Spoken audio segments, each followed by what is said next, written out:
Definitely not in Hawaii anymore. Chili's just hanging around town. Light them on fire. Hope my belly's ready for this. Me and you, buddy. Here we go. Back with another season of Cooking in America, and this time I'm in Santa Fe. And I got a buddy of mine that grew up here that's gonna show me the ropes. What up? What's up, Cliff? How are you, man? Welcome. Welcome to my hometown. So I got a pork tamale for you and a beef fajita, and we're gonna set you up in Santa Fe, man. If you look around, you got natives selling jewelry, the flags of the Spanish conquistadors, and what this culture is also represented in the food of this area. I mean, this is one of the only places where your main ingredient is also the main decoration. You got chilies everywhere. And to give you a little bit of context, that building right there is called the Palace of the Governors, and this is the plaza. This was all established as a capital city like 400 years ago. Isn't this country like not even 300 years old? Yeah, this country's like 240 some years old. This reaches far beyond the history of the United States. There's a duality in Santa Fe. We are in the desert, but we're also at 7,000 feet. You go out to Canyon Road, you got 200 art galleries. There's more artists per capita than any other city. It's a community that is based on food and creative culture. I'm taking you to Palacio Cafe, where my man Damien has been slugging it out at the best chili spot in town. And after 20 years there, he's opened up his own spot. I want to start you on the breakfast burrito, which was invented here in Santa Fe. This is my secret spot. Hey, Damien, how are you, man? Good, nice to see you. Good to see you too. Good to Thank see you you for coming. This is my friend Sheldon. Chef, Hey, chef. nice to meet meet you. you. Thank you for coming. Hello. Maria. You used to work down the street at the Shed. Yes. And the Shed was like famous for their chili and stuff like that, but now it's like you're on your own spot. This chill is better now. Ah, you put it out there.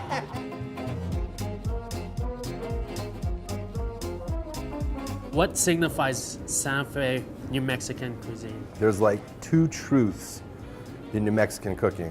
One, you can put chili on everything, breakfast, lunch, dinner. And two, everything goes in the tortilla. The biggest misconception, especially in northern New Mexico, is that it's Mexican. It's its own thing. It has Mexican roots, but it also is heavily influenced by the Native American culture, a little bit of Tex-Mex thrown in, the original Spanish conquistadors that came through here. So we have chicken enchiladas. I got huevos rancheros, which is just like corn tortillas, a little bit of chili and eggs. The breakfast burrito, potatoes, bacon, eggs, cheese, and just smothered.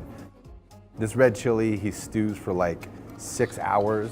My show, I like to like overcomplicate things a little bit, but like A little bit? a little, yeah, well, a lot. I overcomplicate things a lot. What people do with breakfast burritos is they'll add a ton of stuff and then it becomes a sandwich, it becomes a wrap. Right. No, a breakfast burrito is just like, get that filling in there as simple as possible and then Choose your smother sauce, it. smother it.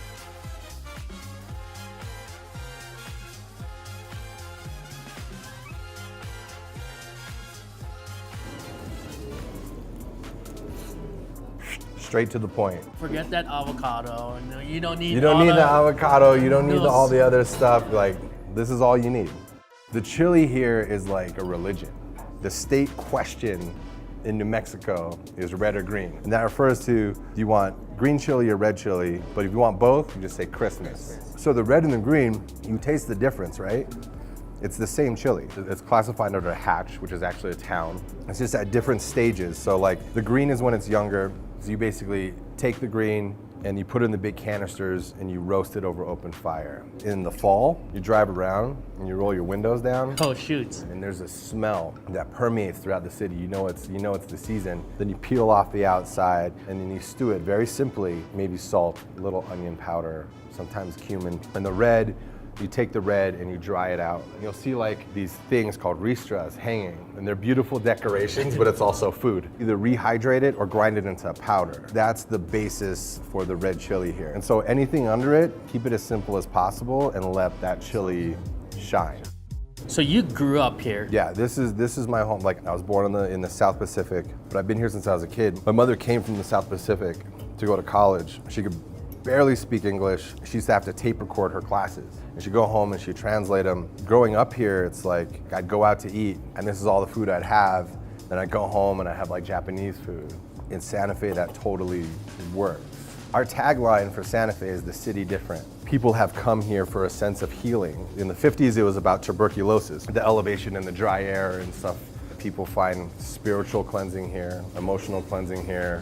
It also has one of like the highest PhD rates, but at the same time, it's like, oh, my shoulder hurts, I better go see my acupuncturist. One of the highest gay and lesbian populations per capita in the US. The box is larger than the city itself. Yeah, and economically there's a duality too. Like Santa Fe is a very wealthy town, and it's also a very impoverished town. Not a lot of Native Americans live in Santa Fe too. They're usually out on the reservations. Because I was very blessed. My mom was the principal of the Santa Fe Indian School. So I actually spent a lot of time on reservations growing up. The food there, when you get it, like you sit down in these people's homes on feast days, and there's these pots of these chilies that have been roasting for a long time and breads out of wood ovens, and it's a culture that is on display, but as business owners in Santa Fe is heavily underrepresented. There's not a lot of new like native restaurants. Can't even think of any that really exist. And you would think that this is where you would come to experience that. And people come to like feel close to that. You know, the pottery, the turquoise jewelry that they make, and the silversmithing they do is second to none. Well, how close do you get to really experiencing that culture without it kind of being through a commodity?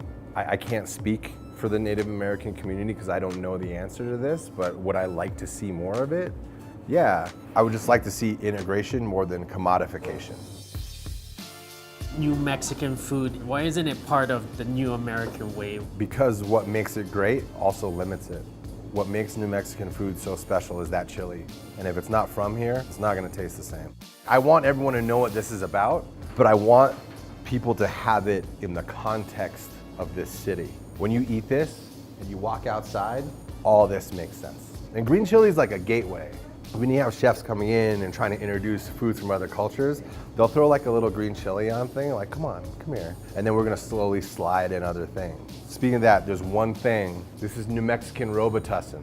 Like, this is just green chili stew. If you're sick, let me make you some green chili stew. Oh, your auntie died? Let me make you some green chili stew. The congratulatory and also like ailment cure for everything. What car payment? Yeah, well. I'm good. Yeah, you're behind on your rent. Off the shutters. This chili is our welcome mat. The red carpet of chili. Man. Yeah, the red chili carpet thrown down. Pork adobo, oxtail soup, lau lau, and locomocos. I'm excited to taste a little bit of Hawaii.